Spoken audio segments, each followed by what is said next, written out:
What is up, YouTube? It's RSMario here, bringing you another episode in the long-running series, the One Piece side series known as Pokemon Scarlet and Violet leaks. Alright, so we actually have a little bit to do with Scarlet and Violet today.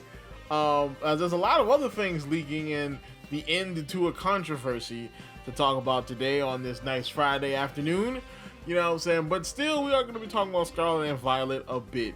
Of course, if you would like to continue getting videos like this from me, like, comment, subscribe, hit the bell button, do all that stuff that YouTube requires you to do to continue getting videos from me, as well as follow me on Twitter. Like my video tweet, because I will shout you out. I do have a couple of shout outs at the end of this video. I will shout you out if you like the video tweet. Of course, you don't have to follow to like the video tweet, you know, but a follow would be nice. You know, I'm on Twitter a little bit more, so as well as drop a comment down below to help the channel grow. Let's talk about what's going down with Pokemon and Nintendo, because we got some interesting stuff. The end of the Nuzlocke controversy, and Centro seems to be leaking different stuff now. He's talking about daggone Super Nintendo Switch, and if you know me, when it comes to Super Nintendo Switch leaks, I should say, I'm all about it. Let's talk about it. Alright, so we're going to start off where we left off with the last episode of the Pokemon League series, which is the big controversy over Nuzlocke. So just to start over, just in case you don't know, Kit and Krista, they used to do the Nintendo Minute for Nintendo, which was like a little Nintendo TV show. That got canceled back in December of last year. So they got fired by Nintendo, and so they went off on their own to do their own, like, you know, their own show on I think it's on YouTube if I'm not mistaken. And so they were answering questions, and one of the questions was like if they had ever did a Nuzlocke, or, you know, if they have any stories about Nuzlocks. And so then they did have a story, and the story was that they wanted to do a Nuzlocke on the Nintendo Minute, or under the Nintendo Minute branding, and the Pokemon Company shot that down. Now, of course, the Pokemon Company and Nintendo are two different companies. Even though Nintendo owns half of the Pokemon Company, they're not the same company. So the Pokemon Company holds all of the Pokemon licensing. The Nintendo is Nintendo. You know what I'm saying? So, so even though Kit and Crystal work for Nintendo, they have to ask the Pokemon Company if they could do something related to Pokemon, because they hold all the licenses. Now, they asked them, could they do a Nuzlocke, and the Pokemon Company, well, what they said the Pokemon Company said no, because we consider this on the same level as ROM hacks, which are like randomizers, fan games, stuff like that. They don't like that. Alright, now, and they also said that a bunch of people got eliminated from the creator program because they were doing Nuzlocke, which technically never happened. But yeah, so essentially that was the controversy. So now the Pokemon Company has responded, you know what I'm saying, with Eurogamer, and they said the Pokemon Company has responded to the remarks from Ellis and Yang, who are Kit and Krista, in a statement issued to Eurogamer, stating the Pokemon Company International does not have any issues with fans or creators playing video games with Nuzlocke rules. So basically what they're saying here is they don't have a problem with Nuzlocke outside of the company and any companies affiliated with them. So here's the story here. Now, they're not lying, at least about them not wanting them to play Nuzlocke's thing. What it is they don't want officials working for the Pokemon Company or working for Nintendo, which is an affiliated company to the Pokemon Company, to play Nuzlocke. They don't want Nuzlocke to be officially endorsed by having an employee play them. That's what they don't want. Now, if the fans want to do it themselves, they can't control what the fans really do with a game unless it breaks copyright some kind of way. So they're not worried about the fans playing Nuzlocke, but they don't want official employees to do it. That's what this whole thing is about. Now, Krista and Kit tried to spin it to make it look like, oh my gosh, the Pokemon Company doesn't like Nuzlocke, which essentially is kind of like a clout grabbing move. Now, I'm not trying to come at these people I know in the last video I did comedically edit the segment a little bit, but they're nice people. You know what I'm saying? They just did a social media clout grab, which is what everybody does on social media. So I don't hate them. I don't think you should hate them, but we now know what went down with that whole situation. All right, so next we have some actual leaks. So Centro Leaks dropped this little nugget this morning, and he was like, so you can get Galarian Meowth via in-game trade. A teacher requests a Palmy. This form is not in the Pokédex. In older games like Sword and Shield, all regional variants are available. Pokemon were automatically part of the Pokédex and could be transferred.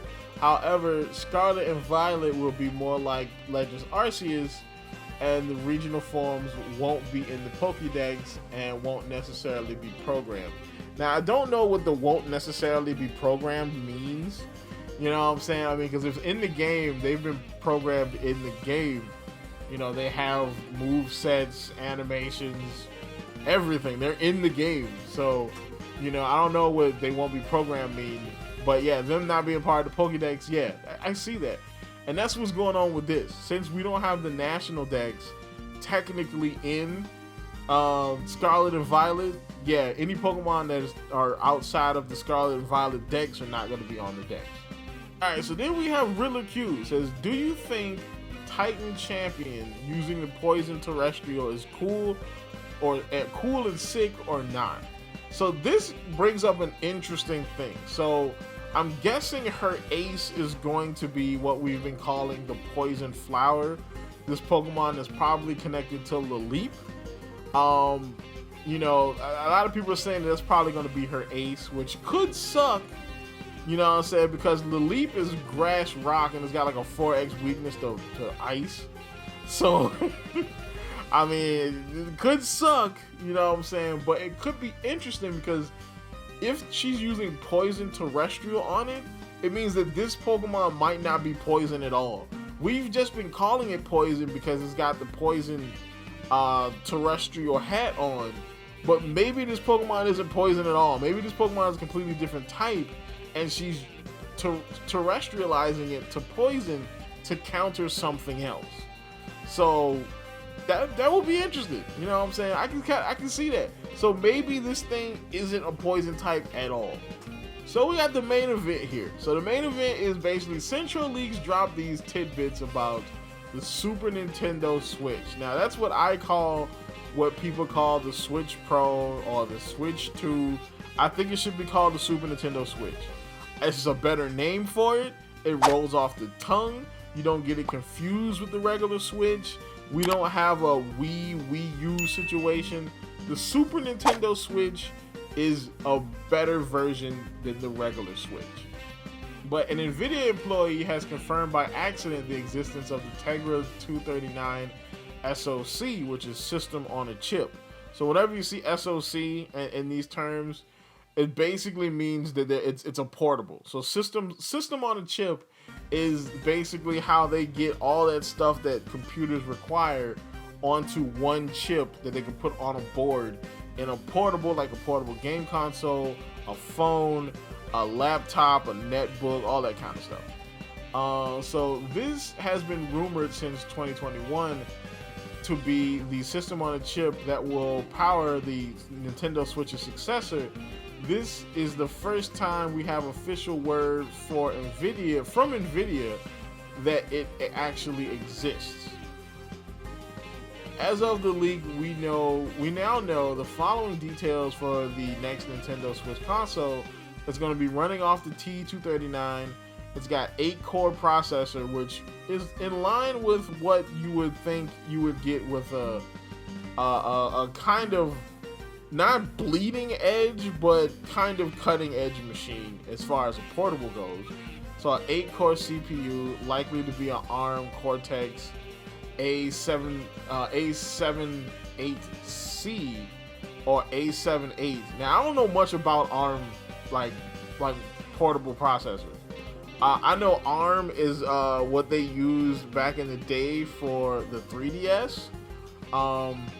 And I believe ARM is used in the Steam Deck as well, if I'm not mistaken. I could be wrong on that. The second gen Switch graphics API references DLSS 2.2 and ray tracing. So now I've done a video on DLSS before, alright, because we were talking about this last year. So with DLSS, essentially it allows you, it's basically black magic for graphics. So essentially, if you have weaker tech, DLSS uses software and stuff to kind of manipulate the images that are output by the tech to make them look better. Alright, you know what I'm saying? It makes the images look better than what the tech is actually putting out, which is perfect for a portable console like the Super Nintendo Switch.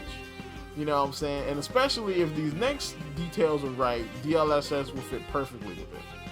So then it says, this is an oversimplification, but handheld mode will be similar to Xbox One level.